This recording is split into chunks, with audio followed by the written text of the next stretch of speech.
موسیٰ بن نصیر، جس نے طارق بن زیاد کے ساتھ مل کر اسپین کو فتح کیا اور عرب دنیا اور یورپ پر دھاک بٹھا دی۔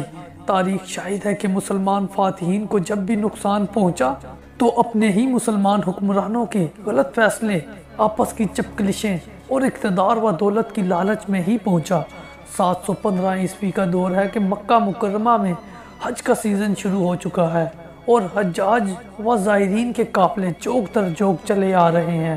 حجاج کے خیمے لگ چکے ہیں اور دوسرے شہروں سے آئے ہوئے ضرورت مند فقیروں نے حرم شریف کی مسجد کے سامنے حجاج سے بھیک مانگنے کا آغاز کر دیا ہے۔ ان فقیروں کے درمیان ایک 78 سالہ بوڑھا فقیر اوروں سے منفرد نظر آتا ہے۔ اہل مکہ نے اس اجنبی فقیر کو اس سے پہلے کبھی نہیں دیکھا تھا۔ وہ ان کے لیے نیا تھا۔ اس کے پاؤں میں بیڑیاں ہیں اور وہ کسی سے منہ سے کچھ نہیں مانگتا۔ یہ مصر کا سابقہ گورنر، افریقہ کا حاکم، بہادر جرنیل، مبلغ دین، مصلح قوم اور بربروں کا محسن، بہترین منتظم اور مراکش اسپین، دمشق اور آدھے یورپ کا عظیم فاتح، ایک کرسچن غلام نصیر کا اولو العزم بیٹا موسیٰ ہے۔ جنرل موسیٰ بن نصیر، جس نے اپنے کمانڈر طارق بن زیاد کو بھیج کر جبرالٹر یعنی جبل طارق کو فتح کر کے اندلس پر اسلامی حکومت قائم کی۔ طارق، جس نے اپنی سپاہ کی کشتیوں کو بندرگاہ پر ہی جلوا دیا تھا تاکہ واپسی کا کوئی سوچ بھی نہ سکے۔ تخت یا تختہ، جس کے لیے اقبال نے کہا تھا، دشت تو دشت ہے دریا بھی نہ چھوڑے ہم نے، بحر ظلمت میں دوڑا دیے گھوڑے ہم نے۔ وہی موسیٰ بن نصیر، جس کا باپ نصیر دور حضرت عمر فاروق رضی اللہ تعالیٰ عنہ میں حضرت خالد بن ولید رضی اللہ تعالیٰ عنہ کے ہاتھوں شام و ایران کے مشترکہ سرحدی علاقے عین التمر کی فتح کے بعد گرفتار شدہ لوگوں میں غلام کی حیثیت سے لایا گیا تھا۔ کون جانتا تھا کہ غلام کا یہ بیٹا ایک دن افریقہ کا گورنر بنے گا، بصرہ سے محصول جمع کرے گا، مراکش پہ اسلام کا جھنڈا گاڑے گا، اشبیلا غرناطہ دمشق پہ حاکم ہو۔ اس کے عزائم تو فرانس اور یورپ پہ یلغار کرنے کے تھے، مگر قسمت نے وفا نہ کی، قدرت کو کچھ اور ہی منظور تھا۔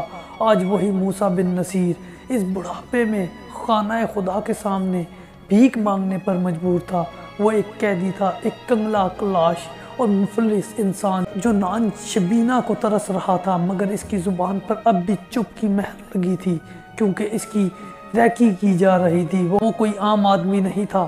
چشم فلک نے یہ نظارہ بھی دیکھنا تھا کہ بدبخت سلمان بن عبد الملک حاکم عراق کے حکم پر اس عظیم مسلمان فاتح جرنیل اور مبلغ دین کو تمام عہدوں سے معزول اور معطوب کر کے جرمانے کی رقم 2 لاکھ دینار بھیک مانگ کر سلطان سلمان بن عبد الملک کو پہچانے کا پابند کیا گیا تھا۔ اس کی بھرپور کڑی نگرانی کی جا رہی تھی۔ ایسے میں اپنے اپنے قبیلے کے 2 بربر سرداروں نے اسے پہچان لیا۔ بربروں پر اپنے دور حکومت میں اس نے بہت مہربانیاں کی تھی اور اپنے حسن سلوک سے بربر جیسی اکھڑ اور جنگجو قوم کو اپنا گرویدہ بنا لیا تھا۔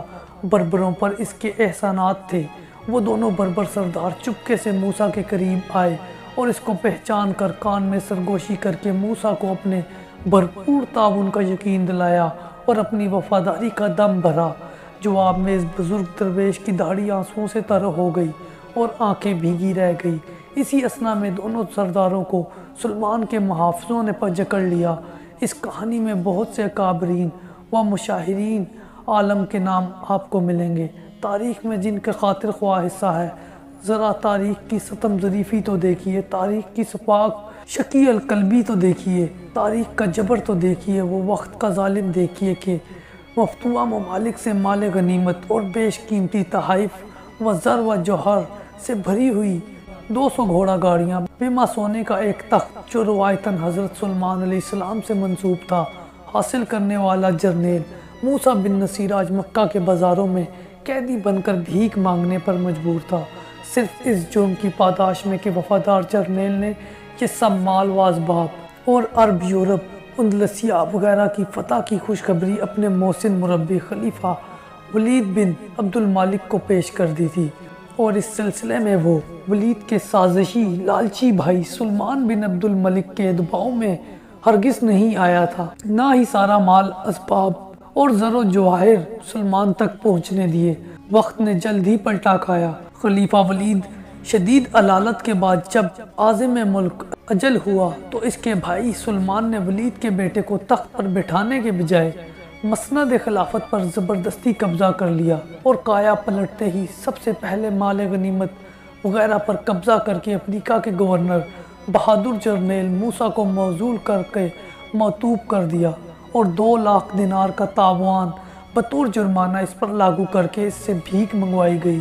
یہی نہیں بلکہ لالچ اور انتقام کی آگ میں اندھا ہو کر خلیفہ سلمان بن عبد الملک نے موسیٰ کو دمشق کی جیل میں ڈال کر اشبیلیہ سے موسیٰ کے متقی اور جوان بیٹے کو گرفتار کرا کر اس کا سر کاٹ کر بوڑھے باپ کے آگے جیل میں ڈال دیا۔ ظاہر ہے کہ یہ صدمہ موسیٰ بن نصیر کے لیے وقت کے فاتح کے لیے تابوت میں آخری کیل کے طور پر ٹھوکا گیا اور اس کی تاب نہ لا کر جلد ہی 716 عیسوی میں دائی اجل کو لبیک کہہ گیا۔ انا للہ و انا الیہ راجعون۔ بہترین منتظم موسیٰ بن نصیر 640 عیسوی میں 19ویں ہجری کو پیدا ہوئے اور ان کی پرورش عبدالعزیز بن مروان نے کی، جنہوں نے موسیٰ کے والد نصیر کو غلامی سے آزاد کرا کے اپنا دوست بنا لیا تھا۔ عبدالعزیز نے نصیر کے ہونہار بیٹے موسیٰ پر ہاتھ رکھ دیا اور اس گوہر آبدار کی تراش کر کے اس کی صلاحیتوں کو مملکت کے لیے کام میں لائے۔ یہ وہی دور تھا جب حضرت عمر بن عبدالعزیز اس پرورش کے مراحل سے گزر رہے تھے۔ خلیفہ نے موسیٰ کو پہلے بصرہ کا گورنر بنا کر محصولات کی وصولی کے لیے بھیجا، پھر بربروں کی سرکشی کو قابو کرنے کے لیے موسیٰ کی صلاحیتیں کام آئی اور بالآخر موسیٰ کو مصر میں افریقہ کا گورنر بنایا۔ عبدالعزیز بن مروان کو موسیٰ پر بجا طور پر ناز تھا۔ ان کی وفات کے بعد ان کے بھتیجے ولید بن عبد الملک نے خلیفہ کی پالیسیوں کو آگے بڑھایا۔ اپنی بیماری کے دنوں میں ولید اپنے بیٹے کو خلیفہ نامزد کرتے، مگر ولید کے بھائی سلمان نے تخت خلافت کو جھپٹ لیا اور ساری دولت مملکہ پر قبضہ کر کر موسیٰ پر غیظ و غضب بن کر ٹوٹ پڑا۔ موسیٰ جو ان فتوحات کا سرخیل تھا، واقعہ یوں ہے کہ 90 ہجری کا سن تھا جب حجاج بن یوسف کے کہنے پر ولید نے محمد بن قاسم کو دیبل کی فتح کے لیے سندھ کا سالار بنا کر بھیجا اور راجہ داہر کی سرکوبی کروائی۔ انہی دنوں میں دوسرا دستہ موسیٰ بن نصیر کی سربراہی میں مراکش بھیجا اور تیسرا دستہ بربر بہادر سپہ سالار کمانڈر طارق بن زیاد کی نگرانی میں آبنائے جبل طارق کو اسپین کی فتح کے لیے بھیجا۔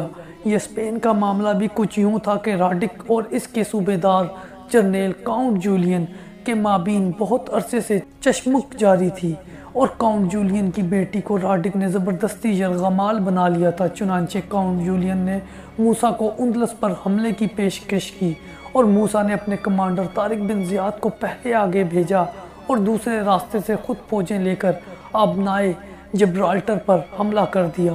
دیکھتے ہی دیکھتے 28 رمضان کو بالآخر مکمل طور پر اندلس مسلمانوں کے قبضے میں آ گیا۔ ان کے ارادے ابھی یورپ کے مزید علاقوں تک چڑھائی کے تھے، لیکن ولید بن عبد الملک نے سلمان بن عبد الملک کے خوف اور دباؤ میں آ کر اپنی بیماری کے دنوں میں ان کمانڈروں کو واپس بلا لیا۔ موسیٰ بن نصیر نے کثیر مال غنیمت کے ساتھ فتح کی خوشخبری اور مال کی امانت اپنے محسن خلیفہ ولید بن عبد الملک کی خدمت میں پیش کر دی۔ 800 سال تک اسپین میں موروں کی حکومت رہی، پھر مسجد قرطبہ بھی دوبارہ عیسائیوں نے ہتھیا لی اور اب عربوں کے لائے ہوئے صرف کھجور کے اور زیتون کے لہلہلاتے باغات تو اندلس میں باقی ہیں، مگر آذان کی آواز کو وہ گنبد، وہ مینار ترستے ہیں جن کے گرد کلیسا کی دیواریں ہیں۔ انگور کی بیلیں چرچ کے گھڑیال سے لپٹ کر روتی ہیں۔ سلمان بن عبد الملک نے دولت اور جاؤ و حشمت کے لالچ میں ایک مبلغ دین، ایک مصلح قوم، ایک سالار شجاع اور ایک اعلیٰ منتظم سے مملکت اسلامیہ کو ہمیشہ کے لیے محروم کر دیا، ورنہ آج فرانس اور یورپ کے باقی حصے بھی فتح ہو چکے ہوتے۔